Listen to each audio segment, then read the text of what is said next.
Nicole here with Dear Teacher Instructional Coaching. Today we are going to be checking in on our summer goals. So in episode 8, we talked about getting set up for success this summer, and I kind of gave you 3 tasks. So the first one was to come up with your summer book list. The second one was to pick a health goal or something, a habit that you wanted to get into that you knew was good for you. And then the third thing was a professional goal. So we are at the end of June. We blinked and it's the end of June now. And we need to check in on how things are going. And one of the tough parts about, or at least that I've struggled with when it comes to making goals and achieving goals and striving for different things, is I tend to, when I don't meet those goals, I judge myself for it. And what I need all of us to do is to sit back and reflect on what's been good, what hasn't been going well, without judgment, and adjust. So we need to think, we need to evaluate judgment-free, and then we need to adjust some things because we still have all of July and, at least for most of us, part of August before we get going with our kiddos again, no matter what that might look like. So first things first, the books that you've been reading. So I had said that I was going to finish the Saba Tahir book series, and at the time I was reading A Torch in the Night, and I was able to finish A Reaper at the Gates. But here's the kicker. This isn't the last book in the series. There's a 4th one. And when I finished this book, I was like, there's 4 storylines in here and none of them are wrapped up. Like, this cannot be how it ends. So, of course, I hop on the computer and I search for it. And sure enough, there is a 4th novel, but it's not coming out until December. So I have to wait until December before I can read the next book in the series. But I did get this one finished, so that was super exciting. I did end up finishing, also I was partway through The Coddling of the American Mind, and there's some really interesting and cool stuff in there that I will share with you guys in a future episode, but that was very interesting and good to finish. And then I made a mistake. I went with my 2 very good girlfriends to Barnes and Noble. Yeah, so my book list has adjusted a little bit. I've kept my teacher books in there. I've moved some of my fun ones kind of down the list a little bit because I bought a few more books. I kind of want to share those with you. So this one, Stepsister by Jennifer Donnelly, I read it in less than 12 hours. It's phenomenal. The back of the book says, don't just fracture the fairy tale, shatter it. And if you are familiar with the real story of Cinderella, one of her stepsisters, when they were trying to get their foot into the slipper, she cut off her toes to fit them into the slipper. And this is that stepsister's story. And it is phenomenal, and the characters are relatable, and I was just super impressed. And in October, it seems like Jennifer Donnelly is kind of continuing this fractured/shattered fairy tale idea, and she's got one coming out in October called Poisoned with an apple on the front of it. So I'm sure you can guess what fairy tale that one is going to be about. I also picked up from Susan Collins The Ballad of Songbirds and Snakes. So this is kind of a continuation of the Hunger Games series, but it seems to be more about the person who's going to run the games, and he ends up mentoring somebody from District 12, and the back of the book says, ambition will fuel him, competition will drive him, but power has its price. So instead of it being I think more so about those involved in the games, I think it's going to focus a little bit more on those who are running the game. So I thought that would be super interesting because I mostly enjoyed the Hunger Games series. And then, so I got that Stepsister book in addition to this one because it was buy one, get one 50% off at Barnes & Noble. But this is from James Patterson called Once and Future. And well, let me read the back for you. Ari Helix has been running her whole life. A fugitive refugee, she's always had to hide who she is, until now. When she pulls a magic sword from its ancient resting place, she is revealed to be the 42nd reincarnation of King Arthur. Merlin has been waiting centuries for a king who can break the curse that's aged him backward into a teenager. He's trained dozens of failed Arthurs, but never a girl. Could Ari be the one? So I thought that was going to be super interesting. I am a big King Arthur fan. If you guys have ever watched the show Merlin, love it. Absolutely love that show. And so anything having to do with King Arthur, and I was like, that seems pretty cool. So I thought I'd give that a go. So those were added. Some of the fun ones were kind of moved down the list, but the teaching ones and the order in which I've kept my teaching books, that stayed the same. So right now I am reading Teach Like Finland, and I've gotten through the first chapter, which is about well-being and how to incorporate some of those strategies in the classroom.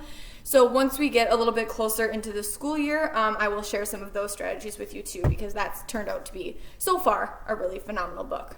So check in on your books. Where are you? How's it going? You got to bump some down your list. And here's the deal. If you bump some down your list, so what? Then just start reading those in the school year when you have time.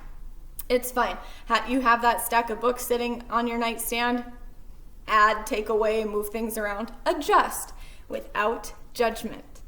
So check in on your books. Second thing is your habit that you picked. So I told you guys that last summer my goal was to drink 100 ounces of water a day. And I stuck with it, and it was really good, and I had to dial back just a little bit when the school year started just because I, first of all, can't pee all the time. It's just not a thing.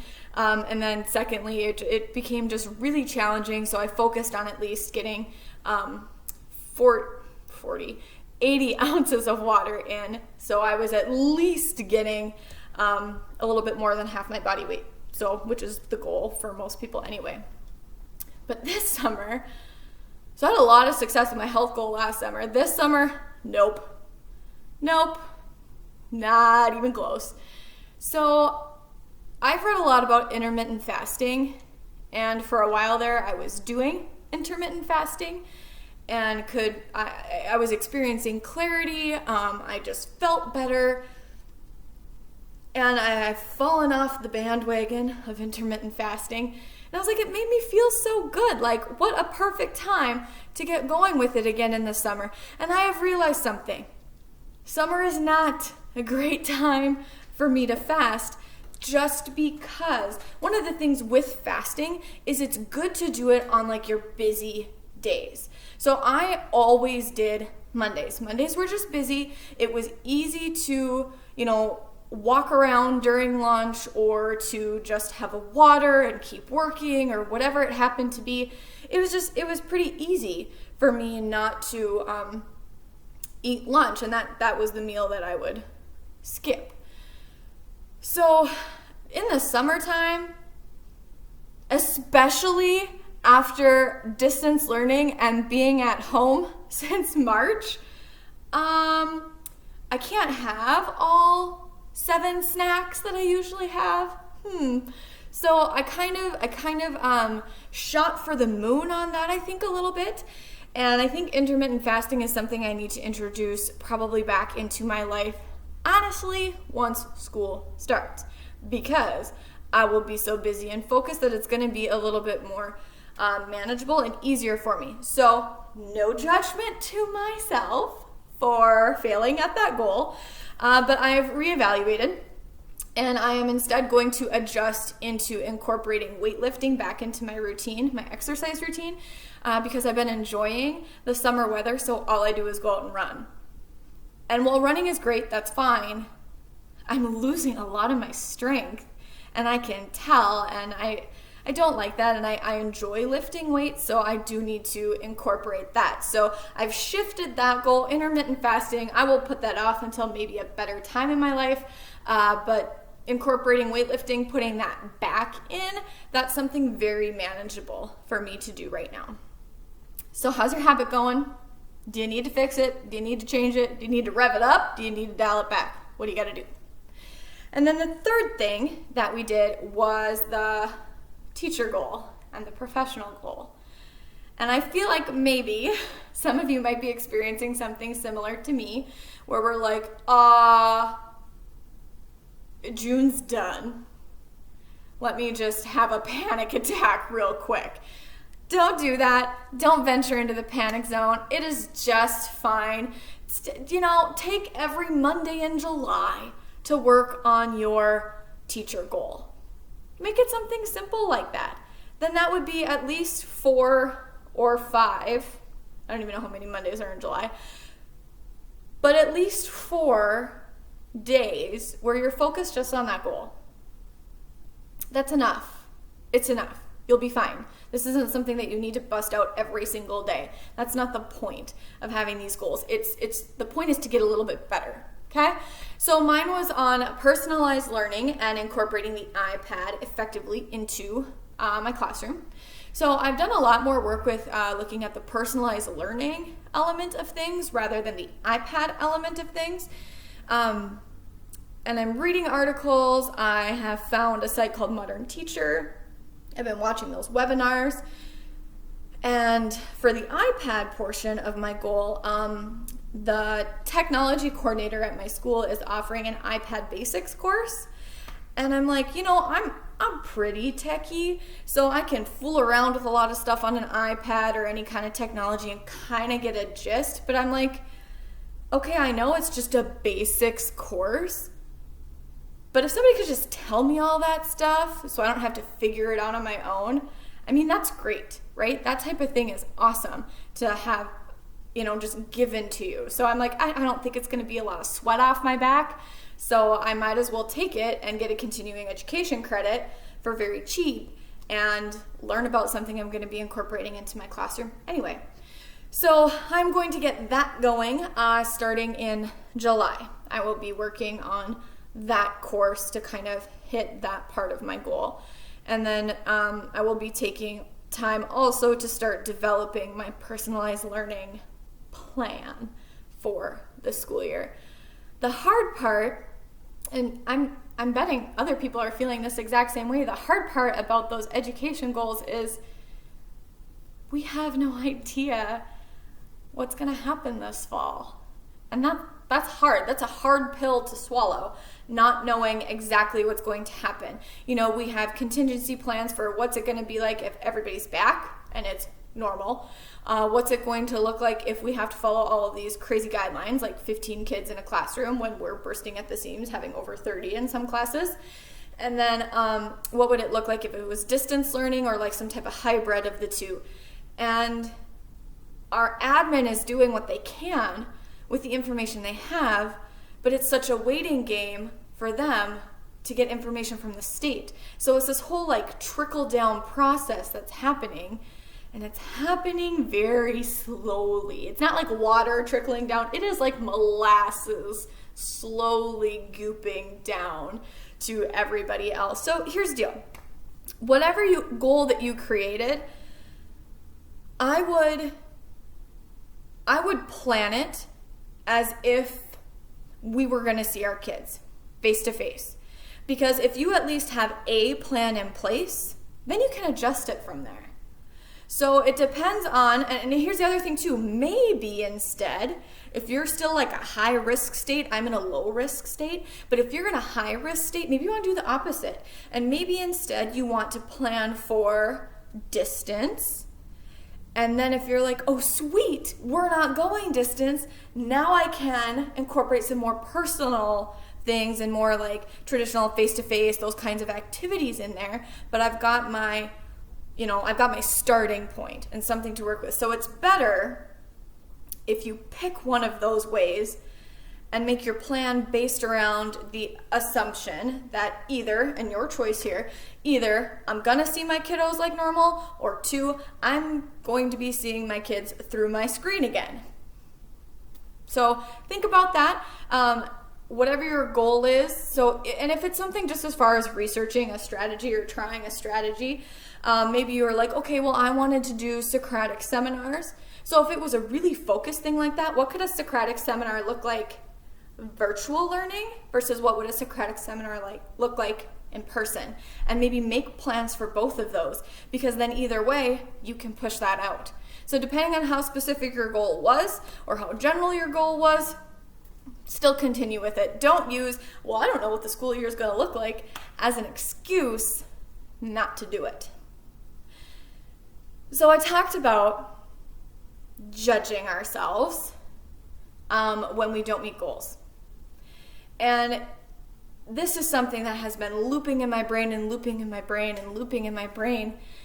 And, you know, why continue to try to do better? Why to work hard when I do well? I do well. And here's the deal.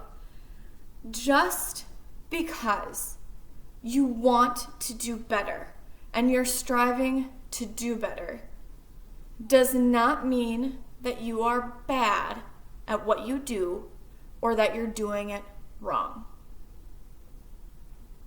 I think that's also something very important for us to explicitly teach our students. This isn't bad. Your writing isn't bad, but how could we make it even better? This story you wrote, it's not bad.